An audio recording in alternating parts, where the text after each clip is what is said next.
सबर आजमा मरहलों से गुजरने के बाद 26वीं आईनी तरमीम बिल आखिर पार्लियामेंट ने मंजूर कर ली है, लेकिन लगता है कि आईनी बेंच का नया कट्टा खुल गया है, जिसे हुकूमत के आईनी बाजीगरों को अब फिक्स करने के लिए सर जोड़ कर बैठना होगा। क्या 26वीं आईनी तरमीम में मौजूद सिकम को दूर करने के लिए अब 27वीं आईनी तरमीम नागुज़ीर हो चुकी है, या आईनी कीलो काल के जादूगरों के पास शाफई हल मौजूद है? चीफ जस्टिस ऑफ पाकिस्तान का कुराए फाल जस्टिस याहिया आफरीदी के नाम निकलने के बाद जस्टिस मंसूर की अचानक उम्रे के लिए रवानगी और जाते जाते चिट्ठी ने नई बहस छेड़ दी है। क्या सुपरसीड होने के बाद जस्टिस मंसूर और जस्टिस मुनीब नॉकआउट हो चुके हैं, या वो जुडिशल कमीशन का हिस्सा होंगे? दूसरी तरफ बुशरा बीबी की अचानक ड्रामाई अंदाज में रिहाई ने नई साजिशी थ्योरियों का कट्टा खोल दिया है। क्या बुशरा बीबी की रिहाई किसी ग्रैंड बार्गेनिंग का हिस्सा है? क्या इस मुबैना बार्गेनिंग का नुक्ता अंजाम बानी पीटीआई की रिहाई पर मुंतहिज होगा? अमरीकी कांग्रेस के 62 अरकान की जानिब से बानी पीटीआई की रिहाई के लिए सदर बाइडेन को खत क्या जाहिर करता है? क्या ये पीटीआई लॉबिंग का नतीजा है या कुछ और? इन तमाम इशूज पर तबसरा करेंगे नजम सेठी। अस्सलाम वालेकुम। सेठी से सवाल के साथ मैं हूं सैयदा शनाज, मेरे साथ मौजूद है नजम सेठी साहब। अस्सलाम वालेकुम। तो बिला आखिर तकरीबन एक माह से ज़ायद की मुशक्क़त के बाद हुकूमत आईनी तरमीम करवाने में कामयाब हो गई। बड़ी क्लोज कॉल थी, बड़ा ही क्रूशल मैच दिखाई दिया और बकौल सेठी साहब के अक्टूबर में ये मामला तय हो जाएगा। तो ये मामला आखिरकार तय पा गया और वो आईनी तरमीम जो हुकूमत के गले की हड्डी थी, गले का तौक था, सर का दर्द था, हुकूमत बिलाखिर अपनी मर्ज़ी के मुताबिक वो अमेंडमेंट्स करवाने में कामयाब हो गई और सुप्रीम कोर्ट में भी पार्लिमानी कमेटी के तवस्सुत से एक तब्दीली आ ही जाएगी जब नए chief justice of Pakistan justice Yahya Afridi हल्फ उठाएंगे। बज़ाहिर तो लगता है कि हुकूमत अपने टारगेट से अचीव करने में कामयाब हुई है और डेडलाइन भी उसने मीट कर ली, लेकिन जो हैरत कदा है, सियासत का हैरत कदा, उसमें यह अजीब बात है कि पाकिस्तान तहरीक इंसाफ का इन चेंजेस के ऊपर रद्द अमल जो है वो मोहतात है और उस पर हम 9 माह के बाद एक बड़ी रिहाई देख रहे हैं। ये बड़ी रिहाई किस नतीजे में हुई? क्या इसके अकब में क्या इसके पुश्त पर कोई डील मौजूद है? इस पर तो सेठी साहब प्रेडिक्ट करेंगे, लेकिन ओवर टाइम जब से ये कश्मकश चल रही है जुडिशल पैकेज की, जब से हमने गूंज सुनी, सेठी साहब की प्रेडिक्शंस ने हालात में कैसे नेविगेट किया, उसको पहले प्रोग्राम का हिस्सा बनाएंगे।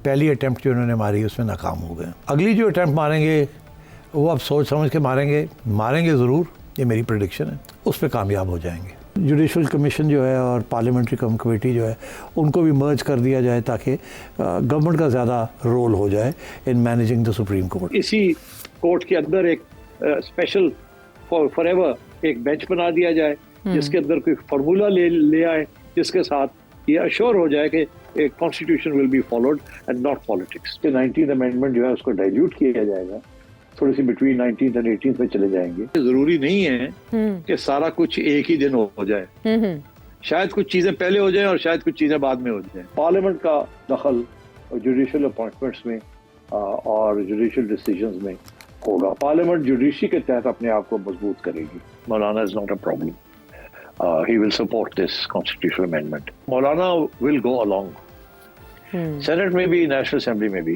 पीटीआई कभी भी मौलाना के साथ या इस अमेंडमेंट में हिस्सा नहीं डालेगी। पीटीआई कभी भी एक्सेप्ट नहीं करेगी, जो अभी तय होता है पीटीआई कभी नहीं एक्सेप्ट करेगी। मेरा ख्याल है ये फ्लो क्रॉसिंग हो जाएगी। उन्होंने एक तैयारी की हुई है कुछ लोगों के साथ, कुछ पीटीआई के लोग या कुछ और लोग जिनको वो कहेंगे जी आप इधर आ जाएं, हमारे लिए वोट कर दें, तो 2/3 तो हो जाएगी। मुनीब अख्तर और मंसूर अली शाह को शिकस्त होगी, मेरी ये पेशन गोई है। They will be in the dock. ये अक्टूबर के अंदर ही ये मामले तय हो जाएंगे। ये फैसले हो चुके हैं। मैं ये अपनी कोई राय नहीं दे रहा, मैं आपको इन्फॉर्मेशन दे रहा हूँ, ठीक है, कि ये फैसले हो चुके हैं कि under no circumstances will they allow this regime to be unravelled by a clutch of जजेस। इनमें से ज़्यादातर पेशगोइयाँ सितंबर के अवाइल में की गई हैं और अब अक्टूबर ख़त्म हो रहा है। चीफ जस्टिस के मनसब पर कौन बिराजमान होगा? सेठी साहब ने इस बारे में क्या कहा था? अब मैं कुछ और कह दूंगा तो बहुत ही शोर पड़ जाएगा। I would be surprised, shocked, stunned अगर if the 3 top of the Supreme Courts all survive, अब ज्यादा नहीं पूछना आपने मुझे।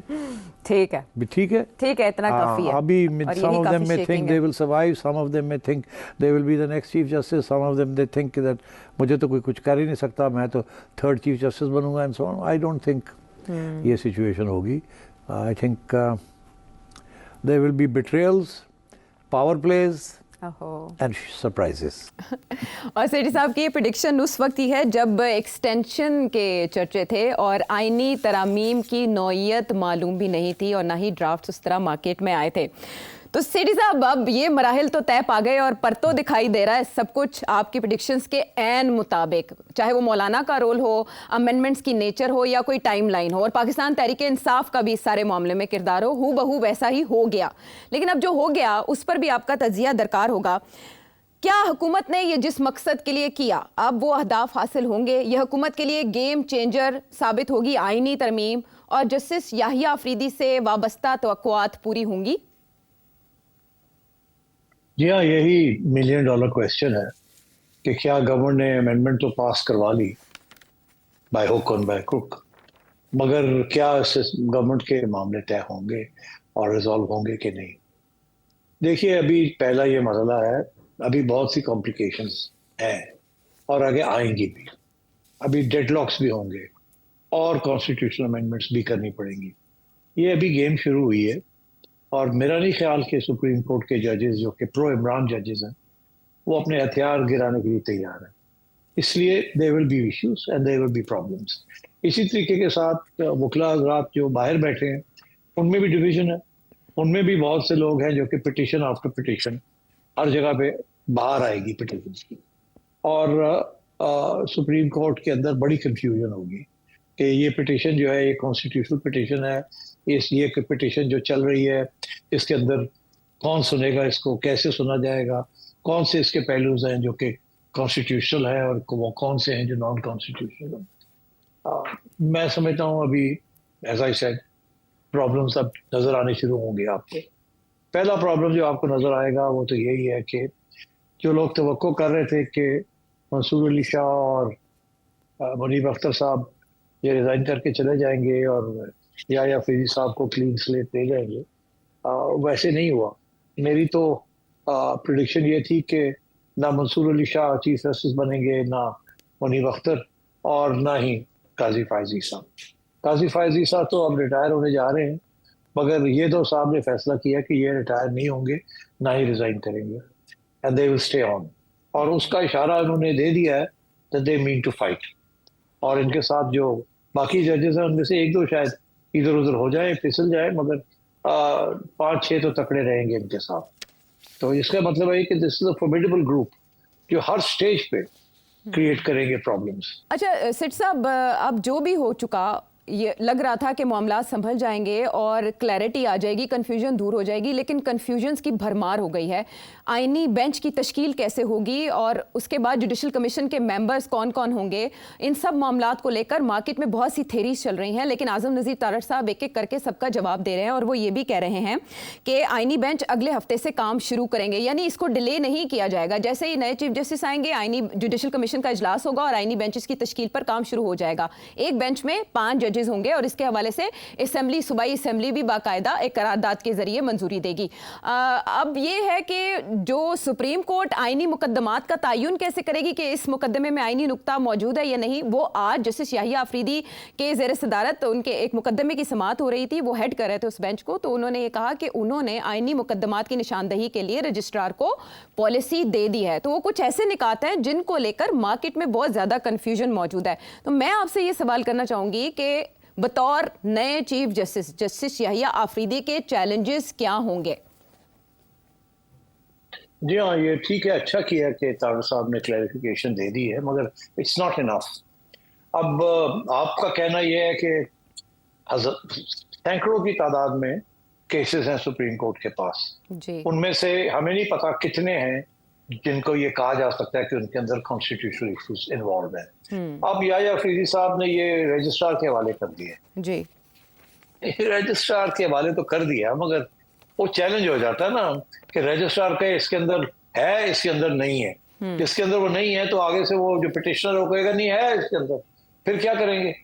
तो then the registrar's decision will be challenged. और मेरी तरफ से तो ये क्लियर है कि ये जो 6-7 जजेस हैं ये ऑब्स्टिकल्स क्रिएट करेंगे हर चीज में। किसी में कहेंगे हम नहीं बैठते, ये तो कॉन्स्टिट्यूशनल बेंच, ये नहीं ठीक, वो नहीं ठीक। अभी मंसूर अली शाह साहब ने रास्ता तो दिखा दिया, एक बेंच में बैठने से इनकार कर दिया। और क्या इसी के साथ दोनों मंसूर अली शाह और आयशा साहिबा ने बैठ के कहा ये इसके अंदर तो कॉन्स्टिट्यूशनल मैटर्स हैं, हम नहीं सुनते। तो अब क्या रजिस्ट्रार जो है रातों रात बैठ के सॉर्ट आउट करेगा? और अगर सॉर्ट आउट करेगा तो प्रायोरिटी किसको देगा? पहले किसको सुनना है, बाद में किसको सुनना है? तो मैं समझता हूँ कि अभी तो there is a long way to गो।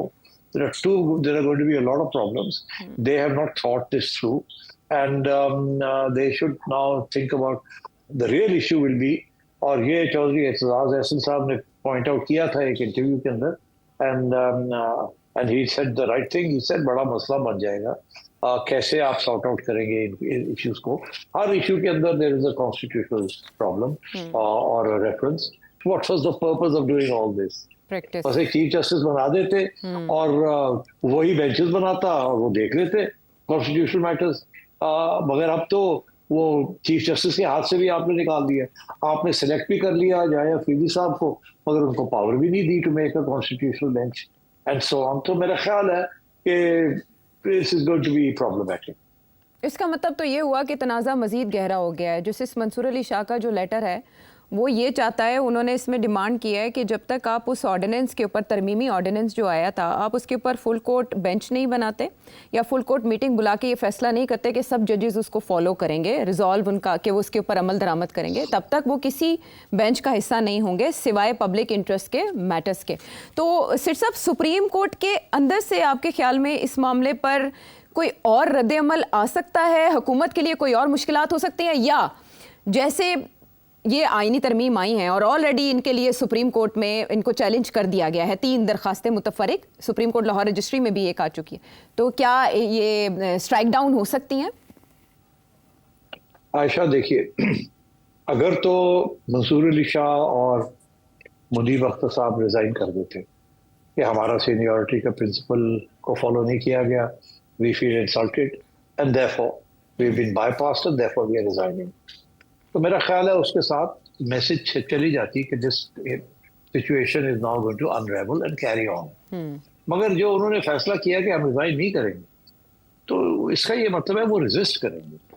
इसका मतलब है उनके साथ जो लोग हैं उन्होंने सबने मिलकर फैसला किया कि हम रेजिस्ट करेंगे, we will not allow this to work, this constitutional amendment. अच्छा। और हर स्टेज पे दे विल क्रिएट प्रॉब्लम्स। तो फिर क्या होगा? फिर सारा काम रुक जाएगा। क्या करेगी गवर्नमेंट फिर? और इनको निकालने की कोई सुप्रीम जुडिशल काउंसिल में ले जाएंगे इन सबको और वहां जाके करेंगे जी कि इनको निकालें आप, और ये जो है मिसकंडक्ट है, ये है, वो है। It's a mess. I don't know how they are going to work this one through. हाँ, अगर मंसूर अली शाह साहब और उनके साथी फैसला ये करते हैं कि they will cooperate and they will work to fulfil the requirements of the amendment, तो फिर तो ये मामला सॉल्व हो जाएगा। मगर अगर उन्होंने फैसला ये किया कि हमें रेजिस्ट करना है, we are not going to cooperate because we don't agree with it and और बाहर पीटीआई बैठी है और लॉयर्स बैठे हैं जो कि पिटिशन पे पिटिशन ठोकेंगे और मेरा ख्याल है बड़ा मुश्किल हो जाएगा या अफरीदी साहब के लिए और जुडिशल पार्लियामेंट्री कमेटी के लिए to move forward in any concrete sense. I foresee a lot of issues. नहीं, बतौर जज सिटी साहब, आप नहीं देखते कि याहिया अफरीदी के साथ ताउन करना आसान है और मुमकिन भी है बनिस्बत काजी फ़ाइज़ ईसा साहब के? काजी फ़ाइज़ ईसा साहब तो रुखसत हो रहे हैं, तो बतौर अगला चीफ जस्टिस याहिया अफरीदी को आप इन मुश्किलात पे काबू पाता या ऑन बोर्ड जजेस को लेता नहीं देख रहे? मुश्किल है आशा। देखिए, कुछ लोग ये कहते हैं कि याहिया अफरीदी साहब को समझाने की कोशिश की थी कि अगर आपको ऑफर होता है तो आप मत एक्सेप्ट करें। अब इसमें कितनी सच्चाई है या नहीं, आई डोंट नो, मगर अगर ऐसे है तो कन्विंस करने वाले तो फेलो जजेस ही है ना, जो उनके बड़े करीब थे।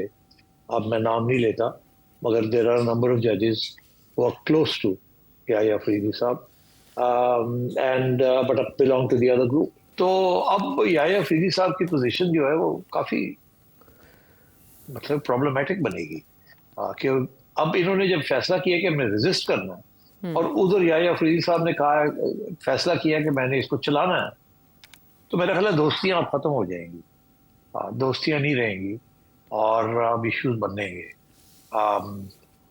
आई कांट से किस किस्म के इश्यूज बनेंगे, अंदर की बात, जुडिशरी के अंदर दोस्तियां और यारियां और ambitions and vested interest, I don't know how they are going to play out. मगर देखिए ना, अब मंसूर अली शाह साहब उठ के चले गए उम्रा करने के लिए जी, और ना ही वो ओथ टेकिंग में होंगे और एंड सो ऑन। जी, तो फुल अब कोर्ट में वो भी होंगे। या फिर नहीं होंगे ना फुल कोर्ट में। फुल कोर्ट में ना होना तो चलो कोई बात नहीं, वो तो उनकी लगती है ना। लेकिन सेठी साहब, outgoing सुना chief था justice कि है। फुल कोर्ट रेफरेंस के लिए उन्होंने बड़ी शानदार तकरीर खराज तहसीन पेश करने के लिए तैयार कर रखी है काजी फायज ईसा साहब के लिए, ये रिपोर्टर्स कोट कर रहे थे। ना वो मेरा ख्याल है कि वो हवा में रह तनकीदी गई। जायजा ही होगा। अच्छा। नहीं वो उनकी तारीफ में नहीं होनी थी, वो कुछ और ही होना था। तो अच्छा हुआ कि वो तो उन्होंने स्पीच नहीं दी, क्योंकि मंसूर अली शाह साहब ने काजी साहब की तारीफ नहीं करनी थी और वो रिश्ता टूट गया है। और अब ये कि जी वो नए चीफ जस्टिस की जो ओथ टेकिंग है वहां भी वो नहीं होंगे, मैं समझता हूँ कि उनको होना चाहिए था, but clearly he doesn't agree, he is not going to give a vote of confidence to the new chief justice. तो ये तो मामला ठीक नहीं है, आयशा, मामला ठीक नहीं है। तो ये जो मंसूर अली शाह साहब का ख़त है, जाते जाते उन्होंने अपने गुज़श्ता ख़त का भी हवाला दिया और डिमांड किया आउट गोइंग चीफ जस्टिस काजी फायज ईसा से। तो काजी फायज ईसा तो रुखसत हो रहे हैं, इन अ वे ये वो मुतालबा इनकमिंग चीफ जस्टिस से कर रहे हैं। जाहिर है तो इसलिए तो क्लियर है ना। हाँ। ये खत, अब इस खत की क्या जरूरत थी? जी, ये तो वर्बली चीफ जस्टिस साहब के साथ बैठ के चेंबर्स के अंदर कोई फैसला कर लेते, मगर नहीं, I think they are making it public. तो the point I am making is के दिस स्प्लिट, दिस रेजिस्टेंस ये चलेगी और शदीद होगी और विल क्रिएट प्रॉब्लम्स। लेकिन रेजिस्टेंस जी, लेकिन सेठी साहब, क्या आप इस रेजिस्टेंस को अदलिया बहाली तहरीक जैसा ही समझते हैं? उस वक्त एक आमिर ने आकर गैर आइनी इकदाम किए थे और फिर अदलिया बहाली की एक तहरीक चली और फिर रिस्टोर हुई जुडिशरी की साख या उसकी हैसियत। अब जो आइनी तरमीम हुई है ये 2/3 अक्सरियत है और एन आइनी अमल है, जिसमें सिवाय पीटीआई के सारी पॉलिटिकल पार्टीज ऑन बोर्ड थी। आपके ख्याल में अगर अब ऐसी कोई तहरीक चलती है और उसमें वकला शामिल होते हैं, सिविल सोसाइटी या पीटीआई भी, तो वो कामयाब हो पाएगी? नहीं, ऐसी तहरीक नहीं चलेगी, उस किस्म के हालात नहीं है। मैंने पहले भी एक्सप्लेन किया था कि इस किस्म की तहरीक शुरू तो हो सकती है, मैं कामयाब नहीं होगी, क्योंकि के पास बड़े तरीके हैं लॉयर्स को डिवाइड करने के, गवर्नमेंट के पास भी इंड्यूसमेंट्स हैं, पार्टीज के अपने लॉयर ग्रुप्स हैं, so on and so fourth, और पीपीपी और पीएमएलएन के अपने भी ग्रुप्स हैं लॉयर्स के। तो वो जो हामिद खान साहब जो उम्मीद रखते हैं वो नहीं होगी, ना ही जो मुनीर मलिक साहब समझते हैं कि वो एक लॉयर्स मूवमेंट चलाएंगे, वो नहीं होगी। अलबत्ता पेशावर और बलूचिस्तान के जो वकला हजरात हैं उनकी तरफ से तो ऐलान ऑलरेडी हो गया है that they don't accept it, this amendment. And so therefore the bar is divided and the bench is divided. And this is not a good situation, but it will not lead to a lawyers movement to challenge the existing system.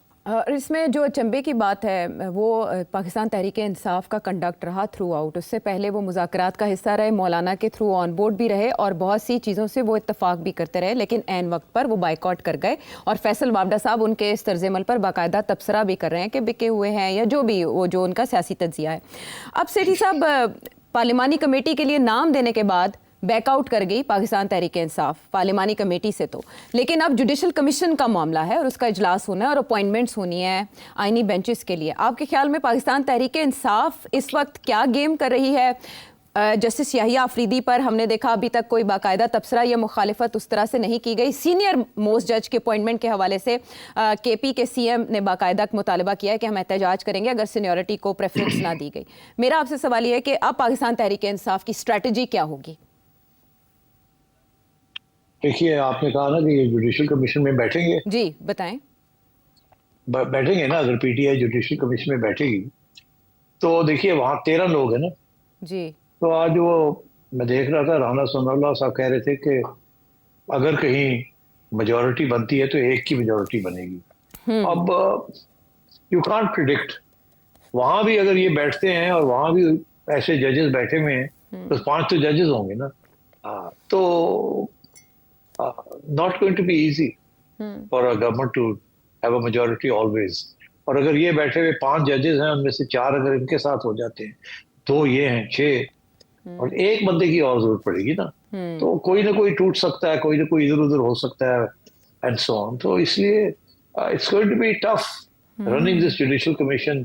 और इसीलिए ये बीच में बैठ के लड़ाई झगड़े करने के लिए ये बैठे हैं वहाँ, ताकि ये सोशल मीडिया को यूज करें और वहाँ की अंदर की जो डिस्कशन है उनको बाहर लाएं एंड सो ऑन, और to keep the pressure on the जजेस।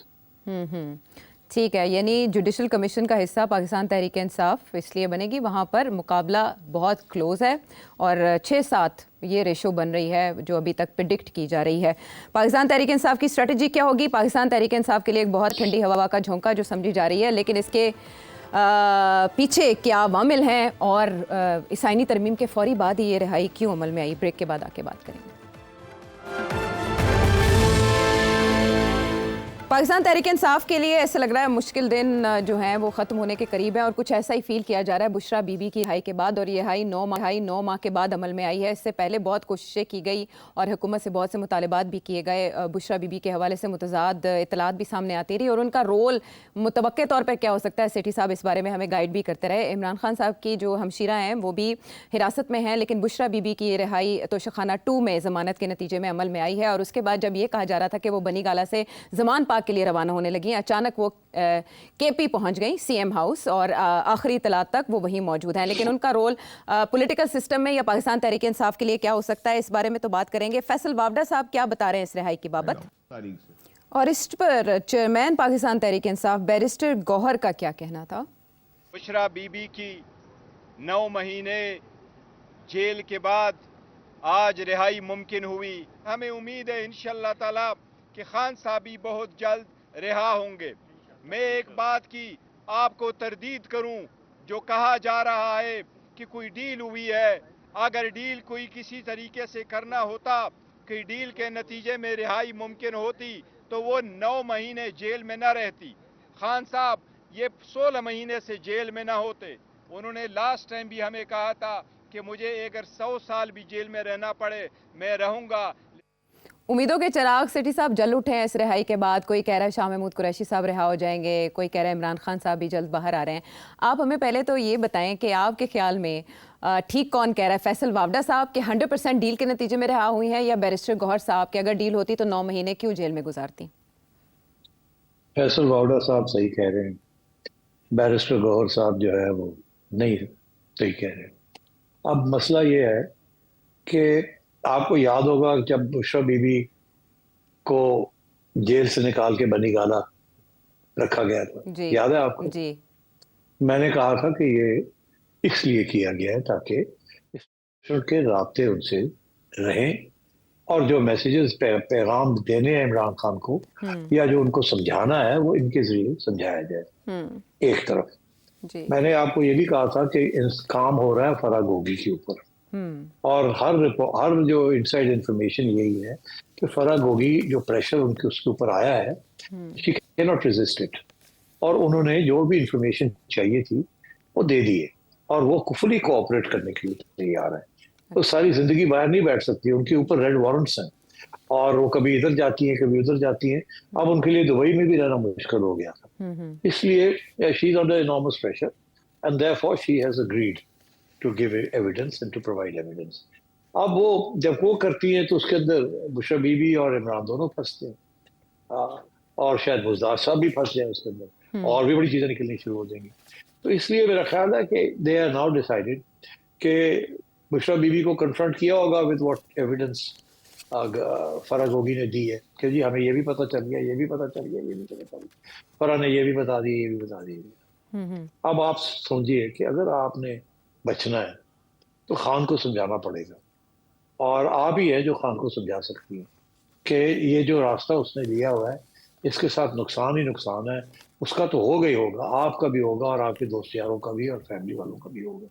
तो बेहतर ये है कि आप भी हमारे साथ बैठ के कोई रास्ता निकालें और हमारा ये जो सिस्टम हमने बनाया इसको चलने दें। खान साहब की बारी आ जाएगी, 4 साल के बाद या 5 साल के बाद। मगर अभी जिस किस्म का उन्होंने मौक़िफ़ इख्तियार किया है कि मैंने उतार के रहना है, मैंने अफरा तफरी क्रिएट करनी है, मैंने मुल्क को चलने नहीं देना, तो अब आपके लिए बहुत इंपॉर्टेंट रोल है, अपने आप को भी बचाएं, अपने दोस्त यारों को भी बचाएं और खान को भी बचाएं, नहीं तो सारे आप लोग लगे जाएंगे। अभी हमने मिलिट्री कोर्ट शुरू नहीं किए, तो आप हमें क्यों पुश कर रहे हैं इनटू दैट एरिया? अब हमने अमेंडमेंट तो करवा ही ली है, एक अमेंडमेंट और आ रही है जिसके अंदर ये जो मिलिट्री कोर्ट वाला इशू है ये भी हम रिजॉल्व कर लेंगे, फिर आप लोग कहाँ जाएंगे? इट्स बेस्ट कि आप ये छोड़ दें, ये जो पाथ ऑफ रेजिस्टेंस और हॉस्टिलिटी आपने किया हुआ है।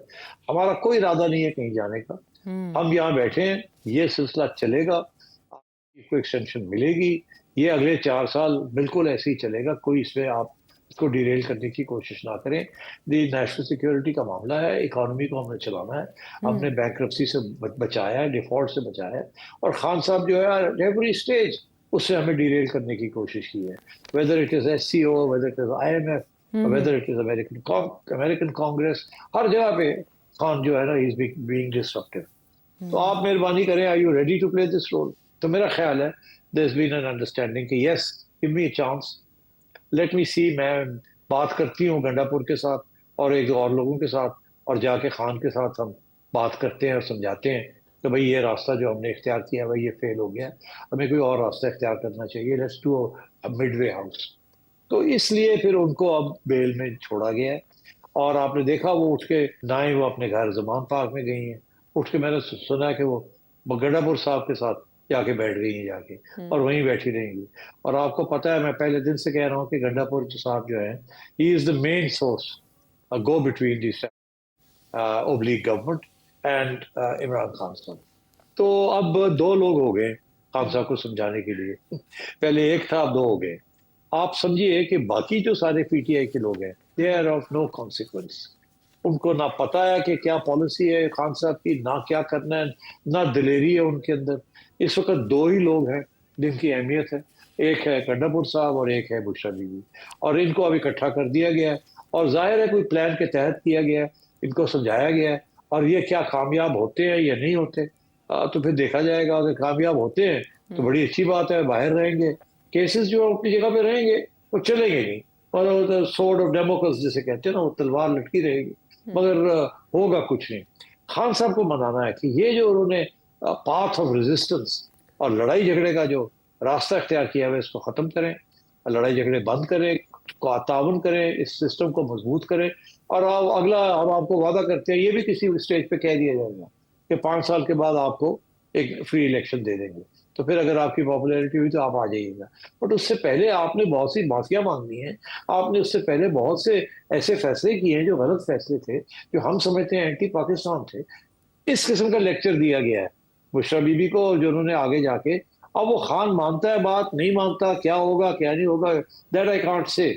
और मैं ये भी आपको बता दूं कि अगर खान गंडापुर की और बुशरा बीबी की बात नहीं मानेगा, और जो भी ये जो कोशिश कर रही है किसी तरीके के साथ खान साहब के साथ कोई डील हो जाए, वो अगर खान साहब नहीं मानते तो फिर मैं समझता हूँ कि बुशरा बीबी वापस जेल चली जाएंगी, और अनफॉर्चुनेटली, और गंडापुर साहब भी शायद उनके ऊपर भी कुछ कार्रवाई होगी। तो भाई देखो, if you can't succeed then you fail, then we don't need you, then the law will take its course. क्योंकि जब डील्स होती हैं तो डील के अंदर यही होता ना कि जी हम ये नहीं करते आप वो करें, आप वो ना करें हम ये नहीं करते।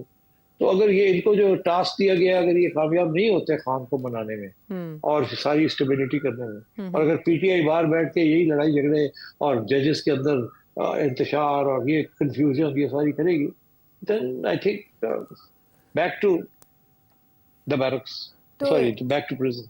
हाँ, यानी बैक टू स्क्वायर वन। लेकिन मुझे सिर्फ साहब आपके तजिए से ये समझ आ रहा है कि जैसे ये डील जो है ये एक्सक्लूडिंग इमरान खान साहब की गई है और उनके इल्म में नहीं है, तो इसका मतलब है PTI का पॉलिसी शिफ्ट तो नहीं आ रहा?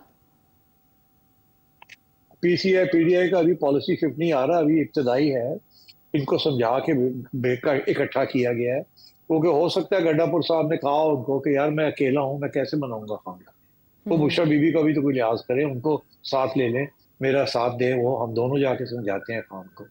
और तीसरा बंदा कोई नहीं है पीटीआई के अंदर जो खान को समझा सकता है। अगर किसी की बात वो सुनने के लिए तैयार होंगे तो वो बुशरा बीबी की बात होगी और पीछे गड्ढापुर साहब। तो इसलिए मैं समझता हूँ दिस इज दी, ये कट जो किया गया है इसीलिए किया गया है। अब खान साहब का रवैया क्या होगा, जब वो अपने मौका देंगे भी ये नहीं देंगे, या कभी इधर की बात करेंगे उधर की बात करेंगे। In the mean while PTI जो बाहर बैठी हुई है वो बेचारी लगी रहेगी, कभी ये इस पर बॉयकॉट करेगी, कभी फिर डेमोन्स्ट्रेशन करेगी, फिर एक स्ट्राइक कॉल करेगी, ये वो अपने लगे रहेंगे अपने, but they will not amount to anything much. तो बुशरा बीबी के असाइनमेंट्स में एक तरफ बानी पीटीआई को कन्विंस करना और क्या दूसरी तरफ पीटीआई को लीड करना भी होगा? लीड सिर्फ इमरान खान करेगा पीटीआई को, कोई और लीड नहीं करेगा। और बुशरा बीबी भी लीड नहीं करेंगी। और एक फॉरवर्ड ब्लॉक की खबर जो फैसल वावडा दे रहे हैं कि उसको हेड करेगा कोई जीरक सियासतदान। सेठ साहब ये क्या चल रहा है? अच्छा, अब ये है सही बात, तो इसमें वजन है। देखिए, ये जैन कुरैशी का गायब होना वो सिग्निफिकेंट है, उनकी एहलिया को 2 घंटे के लिए गायब होना वो सिग्निफिकेंट है। मेरा मौकफ पहले दिन से ये है कि ये समझी सोची बात थी, क्योंकि जैन कुरैशी के ऊपर इल्जाम पीटीआई लगा रही थी कि ये बंदा फिसल रहा है, ये बंदा नजर नहीं आ रहा, ये फिर कर क्या रहा है। और अभी आपने देखा नोटिस भी उसको दे दिए, और जैन ने लंबा चौड़े अपने एक्सप्लेनेशंस दिए हैं ट्विटर के ऊपर भी और इधर भी और उधर भी। मगर उसमें उन्होंने एक बड़ी इंपॉर्टेंट बात की है, उसने कहा मैं अपने वालिद को कभी नहीं बिट्रे करूंगा, मैं उनका जो उनका हुक्म होगा उसको मानूंगा। तो उन्होंने अपने वालिद का भी जिक्र किया है। ये और बात है, ये कहा कि मैं तो पीटीआई के साथ हूँ वगैरह, मगर उन्होंने ये हवाला दिया कि मैं अपने वालिद के ऑर्डर्स के मुताबिक जो भी फैसला करूंगा उनके ऑर्डर्स के मुताबिक करूंगा। अब आप देखिए, अगर आप शाह महमूद कुरैशी साहब का की पोजीशन देखिए, वो भी उतनी देर से जेल में है जितनी देर से इमरान खान साहब। उन्होंने डट के साथ दिया इमरान खान, कोई कॉम्प्रोमाइज नहीं की, कोई डील नहीं की, ऐसे ही है। जी। मगर हुआ क्या है, पीटीआई उन्हें भूल चुकी है। उन पीटीआई का एक बंदा नहीं है जो उनको मिलने जाता है, उनका एक बयान नहीं है जो बाहर आता है, उनको कोई उनकी अहमियत नहीं रही पीटीआई में। और बाकी लोग जो बाहर बैठे हुए हैं वो आगे बढ़ रहा है, कोई सेक्रेटरी जनरल बन रहा है, कोई ये बन रहा है, कोई वो बन रहा है। सारे ओहदे तो बाहर बैठे हुए लोग ले गए जो जेलों में नहीं जाना चाहते। और जो जेलों में बैठे हुए खान साहब और कुरैशी साहब और कुछ हार्डलाइनर्स बच्चे और पार्टी के मिलिटेंट लोग, वो जेलों में बैठे हुए, उनको कोई पूछने वाला नहीं है, उनके पास कोई अच्छे वकील नहीं है, उनकी कोई स्टेटमेंट्स नहीं है उनके हक में। अब सारे खान साहब को रिलीज करो, खान साहब करो, वो बाकी भी तो हैं आपकी, ये पार्टी है, ये क्या है, ये अपने लोगों का ख्याल ही नहीं रखती। और मैं समझता हूँ कि शाह महमूद कुरैशी बड़े मायूस हैं जेल में। अच्छा। मेरा ख्याल है वो उनको सोच, उनके साथ भी राब्ता है और उनको भी ये समझाया जा रहा है कि you are in the wrong party, this party doesn't give a damn about you and you are in the wrong place at the wrong time. अभी भी वक्त है। आप लोगों का ख्याल था कि आप लोग हमें नाकाम बना देंगे, ऐसे नहीं हुआ। We are now more solidly entrenched than before. ये पैगाम है उनके लिए, शाह साहब के लिए। और अब आप छोड़ दें, या तो आप खान को छोड़ें या खान को मनाएं, एक बात। दूसरी बात ये है कि हमारी हिमायत करना अब वक्त आ गया है कि you have to support us. ठीक। तो मैं ये समझता हूँ कि जैन को यही हिदायत थी कि आप वोट डाल दो। इसीलिए जैन इधर उधर हो गए थे, डिसअपेयर हो गए थे। मतलब एक बंदा है वो डिसअपेयर हो जाता है, उसकी पार्टी के हाई अप्स को पता नहीं वो कहाँ है। और फिर उनकी एहलिया को 2 घंटे के लिए कोई ले जाता है और फिर वापस आ जाती है और कुछ हुआ ही कुछ नहीं। जी। तो मतलब इट डजंट मेक सेंस। तो मैं समझता हूँ ये मेरी भगत थी, ये सोचा समझा प्लान था कि कम से कम थोड़ा सा ये इशारा दिया जाए कि जैन इसलिए गायब है क्योंकि उसकी फैमिली के ऊपर बड़ा प्रेशर है। एक्चुअली जैन गायब वायब नहीं था। चले, that's my view. He was where they wanted him to be, at close quarters, and ये सिर्फ ड्रामा किया गया था। अच्छा, अब सिचुएशन ये है कि मेरा ख्याल है कि अगली जो स्टेज है वो तो शाह महमूद कुरैशी साहब की बेल की है। बिकॉज ये हो सकता है कि बुशरा बीवी वापस आके और गंडापुर साहब के हमने खान के पास गए हैं, उसको समझाया, मगर वो अभी भी समझता नहीं है। एक मदा और दो साहब, शाह महमूद भी बाहर कटो वो भी हमारे साथ जाए, अब जाके समझाए उसको। ठीक है, आप समझे मेरी बात? हाँ। तो मेरा ख्याल है कि अब शाह महमूद साहब की भी बेल हो जाएगी। मैं समझता हूँ फैसल वाडा साहब जो है वो बड़ी जो बात करते हैं वो खरी बात होती है, अंदर की बात होती है. You should pay attention to what he says, and therefore I think Zain is following orders. चलें, इससे हमें ये तो पता चला कि जो खबरें हैं मार्केट में उनमें से कौन कौन सी हकीकत में बदल सकती हैं, और ये भी पता चल गया कि शाह महमूद कुरैशी साहब का रोल परवेज़ इलाही साहब के रोल से मुख्तलिफ होगा रिहाई के बाद. तो मुमकिनात क्या हो सकते हैं, किसके पास कौन कौन से कार्ड्स हैं? जी सेठ साहब. एक बात मैं करना चाहूँगा जी. जाते जाते, शाह महमूद कुरैशी साहब के ऊपर उनकी अपनी फैमिली का भी बड़ा प्रेशर है. जी. आप कहाँ फंस गए जाके? तो और ये हमारे ऊपर क्या ये जुल्म हो रहा है? अब तो जहाँ वेयर वी बिलोंग वहां से तो आपने हमें काट दिया, तो please come back. We are all very pro. और ये अंग्रेजों के जमाने से it's been a pro family. जो बड़े लैंडलॉर्ड से they were always pro British Raj. And so therefore मैं समझता हूँ कि शाह साहब के ऊपर बड़ा प्रेशर है. अब उनकी जब बेल होगी तो फिर वो भी खान साहब को मिलने जाएंगे. खान साहब को अभी कोई रिहाई का कोई इम्कान नहीं है, not until such time that he does an ironclad deal कि अब वो पार्लियामेंट के अंदर आके बैठेंगे और पार्लियामेंट को चलने देंगे, गड़बड़ नहीं करेंगे, केसेस अपनी जगह पे रहेंगे, ताकि जब भी जरूरत पड़े अगर खान साहब इधर उधर हों या ये लोग इधर उधर हों, बटन दबाएं वापस बैक इन प्रेजेंट. ठीक है, तो पाकिस्तान तहरीक इंसाफ की सियासत में क्या हलचल मच रही है, किसकी वजह से मच रही है, और आने वाले दिनों में क्या हो सकता है, साथ एक ब्रेक के बाद. शो में एक बार फिर खुश आमदेद. और अब इमरान खान साहब के लिए जो आवाज़ें पहले भी बुलंद होती रही हैं उसमें एक और जानदार आवाज़ शामिल हुई है. वो 60 से ज़ायद अमरीकी ऐवान नुमाइंदगान की है जिन्होंने इमरान खान साहब की रिहाई के लिए प्रेसिडेंट जो बाइडन को ख़त लिख दिया है. सेठ साहब, इस पर तर्जुमान दफ्तर ख़ारिजा की जानिब से तशवीश का इजहार किया गया है और नापसंद किया गया है इस अमल को, लेकिन आपके ख्याल में इस ख़त के कोई असरात हो सकते हैं, कोई किरदार हो सकता है पाकिस्तान की सियासत में इमरान खान साहब के लिए? Yes and no. पहली बात तो ये है कि पहले जैसे स्टेट डिपार्टमेंट ने इस किस्म के खत का प्रेशर नहीं लिया और व्हाइट हाउस ने नहीं लिया, अभी भी नहीं लेंगे. मगर ये तो हो गया नो. अब यस वाली बात जो है वो बड़ी इंटरेस्टिंग है. 1 मिनट में मैं इसका इशारा कर देता हूँ. ये जो बातचीत चल रही है ना, अब शाह महमूद कुरैशी साहब बाहर आएंगे, फिर उसके बाद बुशरा बीबी और ये लोग जाके खान साहब को समझाएंगे. अगर खान साहब बात मानते हैं, चले कि अगले 4 साल एजुटेशन नहीं होगी और वो चलने देंगे सिस्टम को ताकि उनको इलेक्शन मिल जाए, तो मेरा ख्याल है कि वो फिर गारंटीज मांगेंगे कि जी हमें क्या पता कि आप करेंगे या नहीं करेंगे. तो ये जो कार्रवाई अमेरिका में हो रही है, this could be a prelude कि अगला प्रेसिडेंट जो आएगा वो फिर देखेगा इन चीज़ों को.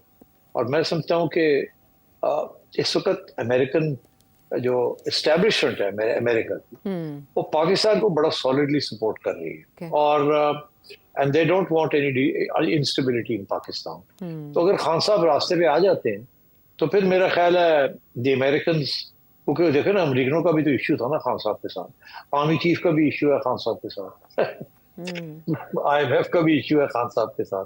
तो खान साहब के साथ बड़े लोगों के इश्यूज हैं. तो कैसे ये रिजॉल्व होंगे, we have to wait and see. But I think the ball जो है वो खान साहब के कोर्ट में है.